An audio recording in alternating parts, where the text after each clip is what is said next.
親愛的朋友們，歡迎來到微光夜讀。同學結婚那天，我是騎共享單車去聖皇飯店的。不巧的是，那天下了大雨。更不巧的是，富二代沈周的邁巴赫濺了我一身泥。對不起啊，顧懷周，車太快，沒剎住。沈周假笑着朝我揮揮手，要不上來，我傷你一段。一個窮小子，弄髒了車，他賠不起。走了。車裡傳來一個女人的聲音，我知道那女人是大學時曾經追過我的一個女生，陳佳怡。先走吧，我想多淋會雨。轟鳴的車快去駛向遠方，我冷哼一聲，我不是賠不起，我只是沒錢而已。接下來開始我們本期故事，記得點擊訂閱並開啟小鈴鐺。我到包間的時候，正好撞見了校花林薇。我倆推開門的瞬間，吸引了所有人的目光。一個是精緻打扮的美女，一個是一身泥點子的落魄青年。校花来了，來坐這。沈周拍了拍陳佳怡身邊的空着的座位，專門給校花留的。林薇只是微微瞥了我一眼，面色不悅。我喜歡坐門口，空氣沒那麼污穢。林薇坐到了原本屬於我的門口位置，陳佳怡抽掉了她旁邊的椅子，輕蔑地喊了句：“學霸，要不站着吧，弄髒了椅子賠不起啊，過分了啊！”在其他人的哄笑中，我冷笑道：“這飯店不是沈大少爺家的產業嗎？老同學了，還用賠？”我一把拽住了椅子，拖到了林薇的身旁。“別是賣了吧？”林薇給我挪了空位。我坐了下來，還順便拿紙擦了擦身上的泥點子。沈周的臉立刻紅了，他瞪了我一眼，又笑了。“想啥呢？隨便坐。”陳佳怡見我的話使沈周難堪，他陰陽我：“學霸今天穿這麼正式，不會是來賣保險的吧？”我無奈地搖搖頭，笑了：“只有賣保險的才穿西服嗎？搞笑，我是賣樓的。”陳佳怡，你過分了，你不能這麼說沈周，怎麼說他也是你未婚夫。我旁邊的林薇忽然開口，炸了整個飯局。陳佳怡也沒想到，他搬起石頭砸沈周的腳。沈周和我一樣穿了西服，我們家沈少今天是有業務要談，所以穿了西裝。他很忙的，要不是同學情誼在，他哪裡有時間過來。陳佳怡炫耀着摟住了沈周的胳膊，親昵地貼到他的肩膀上。我只覺着好笑。我記得我上大學的時候也很忙，上課、送外賣、當家教、食堂打工，我從來沒閒過。我清楚地認識到，忙是窮人的措辭。沈少做的都是大買賣，肯定忙。張杰端起酒杯：“佳怡，你也真是慧眼識人啊，找了好老公。”沈少確實是商界的精英。張杰一巴掌拍了倆馬屁，樂得那倆合不攏嘴。我無語了，轉過臉，而林薇也正在看着我。我想她此時和我的想法是一樣的，靠着家裡的資源，只要不創業，傻子都是精英。是啊，是啊。在座的其他人紛紛端起酒杯敬他們兩人。其實還得感謝當年顧懷周拒絕我，要不今天我也得騎共享單車來。陳佳怡戲謔般地盯着我，眼神中充滿了玩弄的意味。我心中的怒火一下子就竄了上來。我和陳佳怡之前的事情一直都是我的痛點。剛上大學那一會兒，我的家裡還是有些底子的，我爸在 C 市開高檔飯店的，我也算是個小富二代。陳佳怡和我來自同一個城市，又是同一個高中，大學也是同一個班，估計是看上了我的盛世美顏，所以他在軍訓的最後一天向我表白了。我勒個豆豆，我被他嚇了一跳，以學業為重拒絕了他，但他不死心，狂追了我半個學期，每天我都在驚喜與驚嚇中度過，直到我的家裡出了變故為止。由於某些不可控的政策原因，一夜之間，我爸的10幾家飯店都少了很多客流，隨之而來的就是破產。我一下子變得一貧如洗。而就是在這樣的情況下，陳佳怡高調地宣布了她的男朋友沈周，而我成為了眾人眼中的笑話。後來因為家庭實在拿不出錢供我，我不得不申請學校的助學金。誰成想，陳佳怡落井下石，賄賂導員，將我的名額頂替。她還拿着 LV 的包包在我面前炫耀，這是我的助學金。這一刻我才明白，能拿助學金的人，他不一定需要助學金，而我只能靠自己打工掙錢、學習，並且改變命運。都過去的事了，大家都別提了。來，再乾一杯。班長充當了和事佬，緩和了氣氛，而我的眼中卻有了較勁的想法。一群狗尾巴草，少瞧不起人。我剛要站起來，門口的服務員走了過來。不好意思，打擾一下，門口的共享单車是哪位騎過來？請推出去吧。我們飯店不允許院內停自行車，快推出去吧。要不和沈少說說也行。張杰給我使了個眼色，又谄媚衝着沈周笑笑。我的嘴角抽搐了一下，我還沒見過演得如此逼真的太監。上大學那會兒，張杰就一直是沈周的泥腿子，跟在沈周的身後，哈頭點腰的，像極了奴才。沒想到他現在還是這天生的賤命，改不了。是我的，我這就去推。林薇的臉色有些難看，她緩緩站起身來，餘光瞥了沈周和陳佳怡一眼，只是一眼，嚇得沈周慌忙站起身來，說什麼呢？現在提倡環保，怎麼不能停？外面雨大。我把共享單車推進來，沈周勤快地完全變了個人，就連陳佳怡的臉色也瞬間變得不悅起來。她的男人正在為另一個女人獻殷勤，而且那個女人還是自己老公一輩子都得不到的白月光。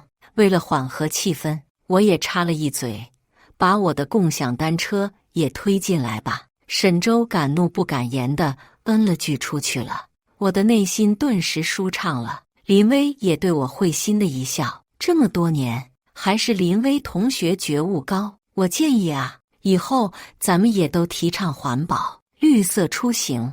班長這時候端起了酒杯，為了綠色出行，乾一杯。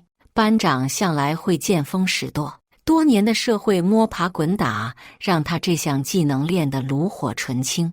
這餐桌上哪個不是人精，哪個不知道班長葫蘆裡賣的什麼藥？一群奉承的人端起酒杯一飲而盡。以後還需要林薇同學多照顧照顧我們這些老同學啊。班長這才說出了他們的心聲，他們看重的不過是林薇背後的人脈。林薇的家裡都有官場背景，而且她還嫁給了 C 市的新銳富豪。林薇很低調，所以這些同學都只是大致了解林薇的老公很有才華，但他們並不清楚林薇老公的具體信息。各位都是人中龍鳳，我還希望各位提攜才是。林薇含笑地點點頭。林薇同學謙虛了，我替大家敬你一杯。班長端起酒杯走了過來，而我立刻從座位上站了起來。林薇不會喝酒，班長您忘了，不如我替他喝一杯怎麼樣？我端着酒杯擋在了林薇的身前。班長端着酒杯愣了一秒，隨後回了句：顧兄啊，還是喜歡英雄救美，一直也沒有顧兄的消息。敢問顧兄目前在哪高就呢？班長迷離的眼神中充斥着輕蔑，他識人無數，斷定我是個廢物，沒什麼大本事，賣樓而已。哎呀，顧兄謙虛了啊，賣樓沒什麼不好，以後也能買車買房。你看我就一個小科員，不照樣開了個小高爾夫啊？班長太低調了，我們都懂。陳佳怡立刻站起來，我也陪一杯唄。顧懷洲，以後想買車找我，我還有個 4S 店，念以前情分，我給你打折。陳佳怡高調衝我喊話。韓晨我苦笑了一下，你們怎麼就認定我沒車沒房？我真的那麼窮酸，瞧不起誰，車就不買了？有好幾個司機了，再買車還得多雇個司機不是？我的話讓在場同學哈哈大笑起來，他們覺着我是在開玩笑。顧懷州，你哪來的司機啊？裝過頭了啊？你還以為你是在學校時候的高冷學霸嗎？陳佳怡冷笑道：你要有司機，咋不開車送你來啊？我有4個司機，今天他們都有事，把車開走了，所以我只能自己來了。哈哈哈哈，太幽默了。顧懷州，真有你的。班長拍了拍我的肩膀，笑得前仰後合。林薇實在看不下去，想要站起身來替我解圍，被我按在了座位上。我青眉毛一挑，想要解釋一下。就在此時，沈周搬完車子回來了，他的手裡還端着一個酒杯。不好意思啊，剛才碰到，去楼上敬了個酒。古威集團的王秘書今天結婚，邀請我去，我怕掃了同學們的興，敬完酒就下來了。沈周滿面春光地回到了座位上，立刻就有人問：沈少，你還認識古威集團的王秘書？之前有些業務往來，比較熟了。沈周驕傲勁兒都從骨子裡溢了出來。古威集團是異軍突起的新銳公司，其產業涉及到電子信息、手機等高科技產業。最近又在打造智慧之城的房地產項目，所以在世凡是商界和政界的，沒有不知道古威集團的。當大家的轉移力都轉移到沈周身上的時候，沈周又開始挖苦我了。剛才大家笑啥呢？我們的學霸說他有4個司機，今天都有事，沒人送他。沈周聽完，差點噴出飯來。不會去樓上參加婚宴了吧？眾人又是一陣狂笑。你們太過分了，狗眼看人低是嗎？林薇實在看不下去了，忽然拍了一下桌子。他站起來的那一刻，所有人都安靜了，就連班長和陳佳怡也都回到了自己的座位上。他們沒想到林薇會為了我得罪他們所有人。當然，以林薇的地位，他們連個屁都不敢放。他們確實是去樓上參加婚宴了。我叫他們下來，我掏出我那諾基亞老人機，撥通了電話。小陳，下來一趟。我只說了幾個字，掛了電話。他們沒有笑，只覺着我是在裝逼，礙於林薇的面子，才沒有笑出聲。沈周皮笑肉不笑地盯着我，等着看我笑話。我們都不約而同地安靜地吃着飯，都在等着樓上的人下來。5分鐘後，包房的門被推開了，只見3個穿西裝的男人走了進來。顧總，您找我。其中一個男人的話引起了所有人的注意。顧總，顧懷州，忘了給新人上禮，這是10萬的紅包，幫我送上去。我平淡地從懷中拿出2個紅包遞了過去。沒事了，上去吧。3個人相互看了一眼，有些疑惑地走了。我以為自己這麼做就能讓他們少一些無知的嘲諷，誰想這細微的變化被眼尖的同學們立刻逮到了。顧懷州，你還顧總？你不會找了3個演員吧？張杰輕輕地拍了拍桌子，你得找4個演員吧？嗨，可能沒錢請不了4個，沒錢裝什麼大頭啊？沈周的嘲諷撲面而來，而陳佳怡靠着他的肩膀笑而不語。我的臉立刻陰沉下來，而林薇幾乎又要喊出來，但她克制地喝了一口水，隨後拿出了手機。我哪裡裝大頭了？我說的是事實，你們不信我能怎麼辦？再說了，你們真的很了不起嗎？我脫掉了自己的西服外套，端起酒杯，喝了一口，直接吐到地上。都這麼有錢有勢，就喝這破二鍋頭。沈周，你開這麼大的飯店，就不能上一瓶茅台？我笑着搖搖頭，指着他說： 20人的飯局，怎麼也得上20瓶飛天吧？沈周只是冷哼一聲：“顧懷州，你沒喝過茅台，就少說話。你看不到那瓶子上的倆字嗎？假的，你以為我不知道？”我嘲笑道：“以你的能力，你爹給你留的家底，遲早讓你霍霍完。裝什麼大尾巴狼？都是同學，可以低調，都別裝。”顧懷州，你說的不錯啊，不愧是學霸，語言組織能力強。但你穿得這麼露，你覺着大家會信你嗎？陳佳怡又站起來對了我一句，我無奈地笑了。一群無知的蠢豬，解釋什麼都沒有用。就在這時候，包房的門被推開了，一對新婚夫婦端着酒杯走了進來，緩解了剛才的緊張局面。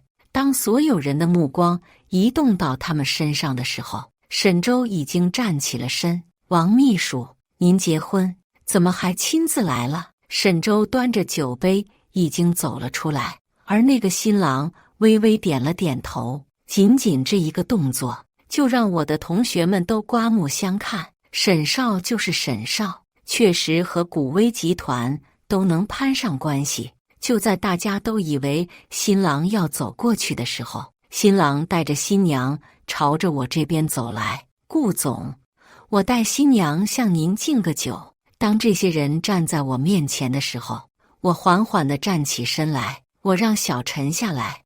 你們2位新人怎麼下來了？我笑着舉起酒杯，2位新人，祝你們新婚幸福。謝謝顧總，我們先上去了。當新郎新娘走出門的時候，所有人的目光都轉移到我身上，驚訝的表情都無法掩飾內心的波動。王秘書，我的第4個司機，演員我現在湊齊了。我還是那句話，都是同學，可以低調，都別裝。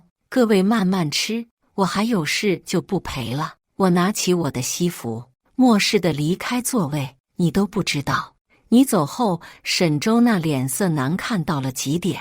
咱們班有個賣酒的同學說沈周拿的就是假酒，他一點都沒敢反駁。酒局散了以後，我看到陳佳怡又帶着沈周去找了王秘書要你微信。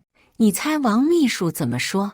林薇一邊笑一邊幫我捏着肩膀，而我就趴在床上惬意地問道：“別賣關子，說的啥？”他說：“你年齡大了，只有老年機。”哈哈。林薇一邊笑又一邊重複了一句：“你年齡大了。”你也嘲笑我，嫌我老，就是嫌你老，讓你看看什麼叫老當益壯。我忽然爬起來，將林薇壓在身下：“老婆，咱們大戰300回合怎麼樣？”“不要啊，下午你還有事啊，什麼事都沒你重要。”當我醒來，差點睡過頭，2點半還有一個業務要談，給我錢打個車唄。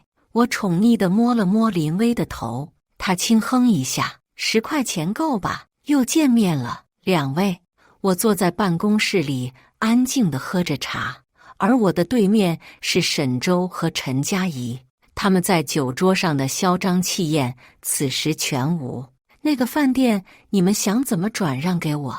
我輕輕地點了一支煙，“給我一個價格。”陳佳怡抬頭看了看我，隨後又拽了一下沈周。沈周這才支支吾吾地張嘴道：“顧總，500萬怎麼樣？”500萬。我眉頭一皺，冷笑一聲：“當年你爹還在的時候，你知道這飯店值多少錢嗎？2000萬。要不是看在你爹的面子上，你連給我擦皮鞋的資格都沒有。今天我能收購你的飯店，也是你爹的功勞。的確，當年我最落魄的時候，就在這個飯店打過工。沈周的父親對我還算可以。你知道我為什麼讓王秘書在這結婚嗎？我是想幫你補窟窿。如果我沒猜錯的話，你已經欠了很多錢吧？”我的目光停留在沈周身上，而他始終不敢抬起頭。“但是你們太讓我失望了，已經沒錢了，充什麼胖子，還拿假酒裝面子。”陳佳怡見我這麼說，她任性的性子上來：“顧懷州，你說話別那麼難聽。我們是有難處，但沒到讓你說教的份上，別出息了，尾巴就翹上天了。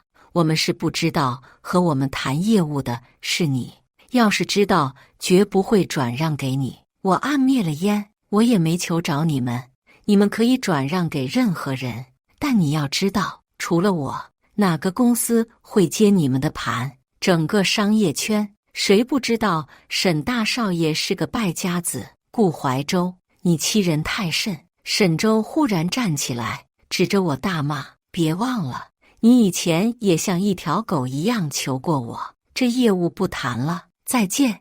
我臉色極其難看地盯着他們離開了公司，而心內許久也不能平靜。當年我求沈周的場景依然歷歷在目。那年我大4，即將畢業的我家裡依然是負債累累，而我的父親身患重病，他急需要很大一筆錢治療。但是父親負債累累，我家的親戚、父親的朋友沒有一個人願意出錢幫助我們。我對我媽說，我向我的同學們借一借。其實我認識的能拿出足夠多錢的只有沈周。我知道沈周對我有一定的敵意，但是想要給父親治療，我只能求他。本來他是我的室友，我求他，他也不好說什麼。但這件事被陳佳怡知道了，他對沈周說，以我現在的情況，將來也不會有什麼出息。沈周的錢我注定還不上。沈周動搖了，他們不借給我，我也不會說什麼。沒有人會無緣無故地借給別人錢，誰的錢都不是大風刮來的。但是陳佳怡卻私下告訴我，我只要在學校門口當一天的狗，這個錢他會借給我。他的話我信了。我買了一隻哈士奇的全身玩偶，在熱辣的6月，在學校門口站了一天。那一天，我成了學校最有名的一條狗。那天，學校的貼吧裡熱榜第1是無腦表白的賴皮狗，而它正是陳佳怡的親自寫的。所有人都在猜測這隻狗是誰，而陳佳怡給了最佳答案：顧懷州。他的目的達到了，但他沒有信守承諾。他說他只是和我開一個玩笑。玩笑？你拿我父親的命開玩笑？你是在草菅人命。在一個雨夜，我喪失理性地將他拖拽到學校的角落，幾近瘋狂地對他輸出，直到我累癱在地上。第二天，我因為毆打他人被警察帶走，而後治安拘留了10天。當我被放出來後，我才知道父親的醫藥費有人幫忙墊付了。我以為是陳佳怡幡然醒悟，後來才知道是林薇。我和林薇大學4年沒有什麼交流，她是我這輩子都無法攀登的高峰，我們的差距太大。我沒想到她能幫到我。她說了一句我這輩子都難以忘懷的話：你若盛開，清風自來。顧懷州，加油吧！在那一刻，我才明白她才是真知，而我唯一能做的就是努力和她並肩。我坐在辦公室裡，微閉着眼睛，回想着之前的種種，坦然地緩了一口氣，一切都過去了。幾天後，我在辦公室辦公，我接到王秘書的電話：顧總，陳佳怡來找您，想和您談談。告訴他我很忙，不見。沈周花天酒地，亂搞投資，敗光家底，是他咎由自取，神仙難救。我已經看在同學的份上，給過他們機會了。王秘書出去沒多久，我就聽到了辦公室門外大吵大鬧的聲音。我一聽就知道是陳佳怡的聲音，她還是控制不住地鬧了進來。讓她進來吧。隨後，陳佳怡擺着臉坐到了對面的沙發上。顧懷州，你行啊？你是想把我們往死路上逼嗎？陳佳怡怒氣冲冲地質問我。之前有意收購盛皇飯店的公司，為什麼都一致改口了？是不是你從中作梗？我淡淡地點了一支煙。你有證據嗎？我冷笑地搖了搖頭。就算是我要求的，又怎樣？我是在救沈周，畢竟他爹對我有恩。陳佳怡剛要反駁，我直接打斷了他。我逼的是你，我要讓你體會一下什麼是絕望。陳佳怡，你別以為我不知道你想的是什麼。當年你能對我的父親的死活不管不顧，那今日你就能把沈周拋棄。顧懷州，放狗屁！你少血口噴人！陳佳怡重重將手拍在桌子上，他怒視地盯着我，而我不慌不忙地站起身，走到他的面前，低聲道：“我在考慮收購聖皇之前，就已經做了備調。早在1年前，沈周的生意大幅度虧損的時候，你就已經勾搭上了勝利集團的韓城。你現在留在沈周的身邊，不過是為了得到聖皇被收購後的那幾百萬而已。混蛋，你胡說！老娘扔死你！”陳佳怡忽然拿起桌子上的煙灰缸，就要砸向我，而我直接拽住了他的手。陳佳怡，我太了解你了，你是什麼樣的雜碎，能做出什麼樣子的事情，我太清楚了。所以聖皇只能被我收購，而且你1分錢都得不到。我重重地甩開他的手，滾吧，別等我發火。陳佳怡撥弄了一下散掉的頭髮，她的眼淚掉了下來。顧懷州，你真的是我的冤家。行，你不讓我活，那我就讓你死。他擦了擦眼淚，起身離開。我望着他離去的背影，微微撇了撇嘴。這害人的娘們不會善罷甘休的。果然沒幾天，小陳給我發了一篇文章鏈接，古威集團董事長夫人深夜約會男小三。我點開鏈接，裡面敘述了一些子虛烏有的事情，並且配了幾張圖片。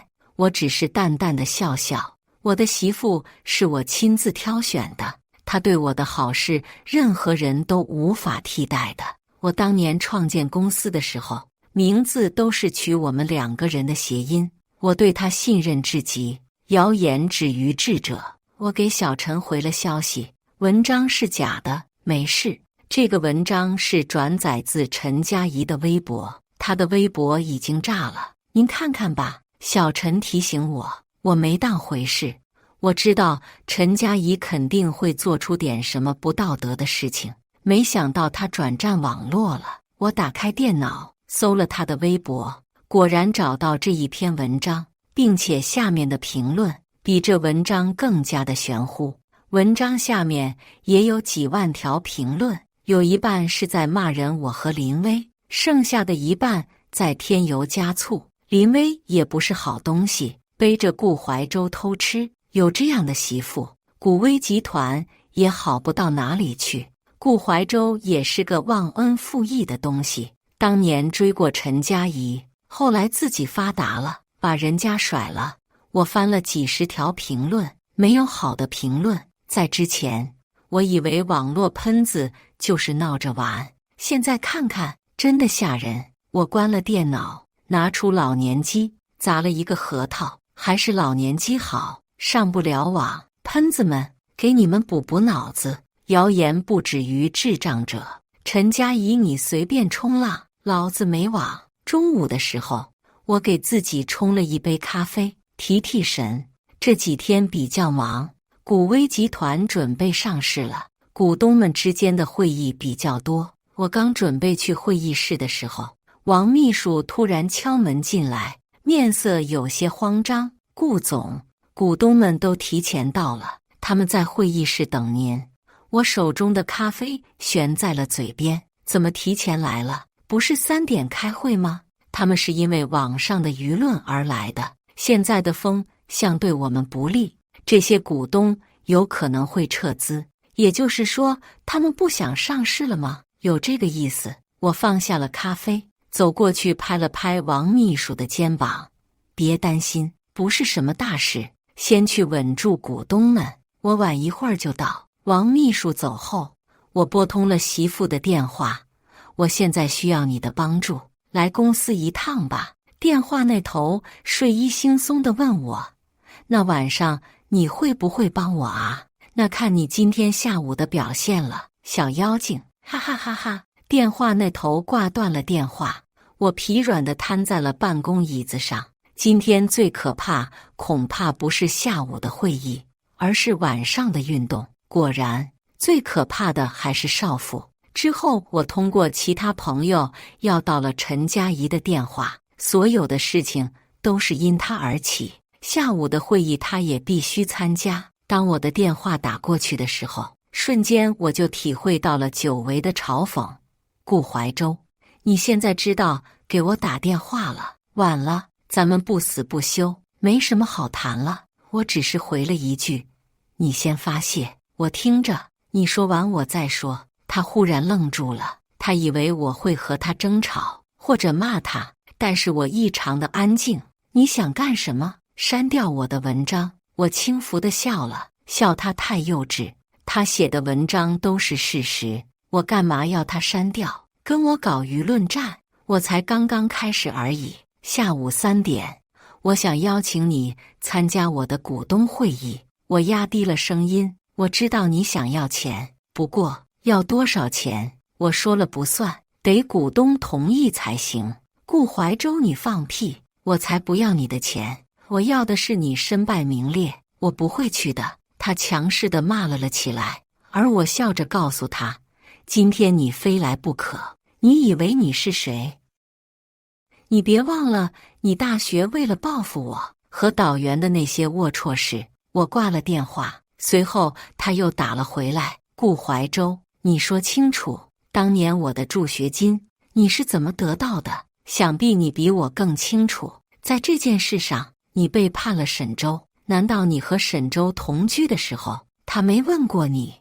為什麼你已經不是？夠了，顧懷舟。陳佳怡打斷了我的話。他的確在當年做了出格的事情。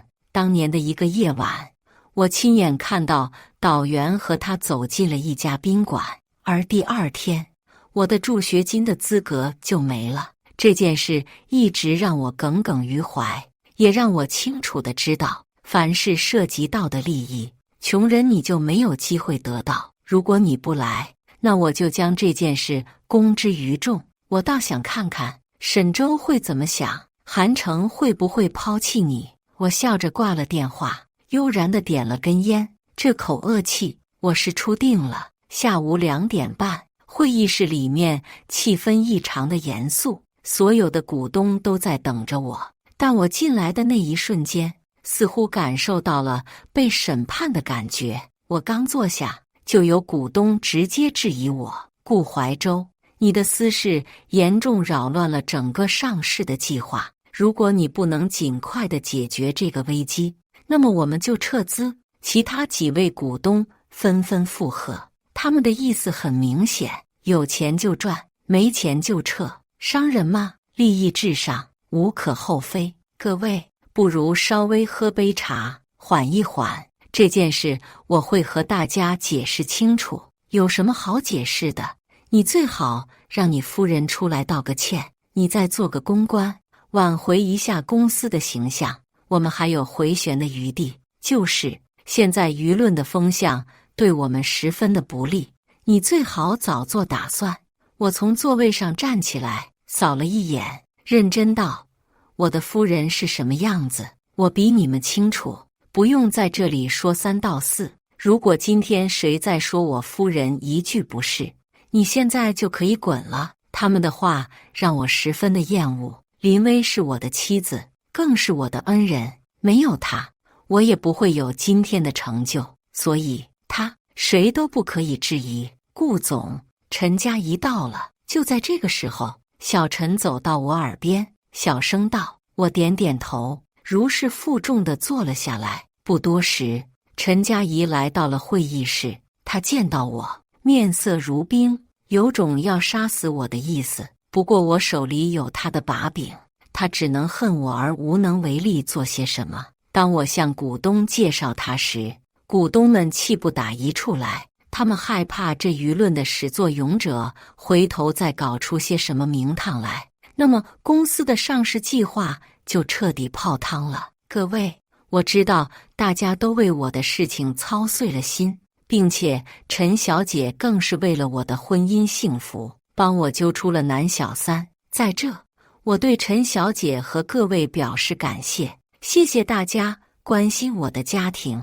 我笑着罵了他們，他們還都沒有辦法反駁，因為這是事實。但是我可以明確地告訴大家，我的夫人根本就不是你們想的那樣。所以陳小姐在指責和胡編亂寫前，想想法律後果。陳小姐，我拿出一份打印的資料，那正是那篇文章。您偷拍的技術挺好，但您確定您拍的是我的夫人嗎？我親眼看到的，眼見不一定為實吧。各位稍等，我拿起電話撥了出去。到了嗎？已經到了，準備去會議室。我掛了電話，對陳佳怡說道：“今天就讓陳小姐做個見證。”幾分鐘後，林薇來了，不過她還帶了2個人。當他們3人站到會議室的辦公室後，所有的人都懵了。各位，我給大家介紹一下這3位。首先，這一位是我的夫人林薇，大家都認識。她旁邊的這一位是我夫人的雙胞胎妹妹林冉，而這位男士呢，是林冉的丈夫少傑。我夫人呢，她為人低調，她的家人也很少出現在公眾視野，大家並不熟悉也正常。並且林冉一直在外國做事業，這幾天才回到國內。而陳小姐筆下的主人公就是林冉小姐和她的丈夫。想必這下大家都清楚了吧？當我說完這些話，這些股東才恍然大悟般的點點頭，說了些客套的話，完全沒了剛才的那些氣焰。而陳佳怡卻愣住了，她扳倒我的機會就這麼輕易被我化解了。她的臉有些紅，她似乎在等着我的審判。陳小姐，你對我和我的家人造成了傷害，我們需要你的道歉。我一把拽住了椅子，拖到了林薇的身旁。別是賣了吧？這我要的是正式的道歉。我公司的聲譽差點讓你毀掉，你一句簡短的對不起管什麼用？寫一篇正式道歉的文章發給我，我審核通過，你再發出去，否則我有足夠的手段讓你身敗名裂。我的手重重地砸在桌子上。這幾天為了這事，我忍了許久，你非要這麼做？我們怎麼也是同學？你現在想起來我是你的同學，你寒碜我的時候，你怎麼想不起來？難道壞人回心轉意了就值得被原諒嗎？這是什麼狗屁邏輯？你必須寫，否則你知道我會怎麼做？在那一刻，我說出了我對他最後的態度。走到這一步，不是我想要的，是他逼我的。好，陳佳怡流着眼淚離開了會議室。幾天之後，真相大白，網絡的風評好轉，而我和陳佳怡以後也再難有交集。後來我聽說她和沈周分手了，之後又被韓城甩了，也是命苦。想笑沒忍住，你還會因為他難過？那倒不會，是他咎由自取。我摟着林薇，躺在三亞的沙灘上，盡情地享受着生活的美好。這6月的天啊，是的真熱啊！感謝大家的觀看，本期故事精彩嗎？歡迎大家在下方評論區吐槽。如果你喜歡這類故事，記得點擊訂閱微光夜讀，並分享給更多的人，這會對我幫助很大。再次感謝大家的觀看。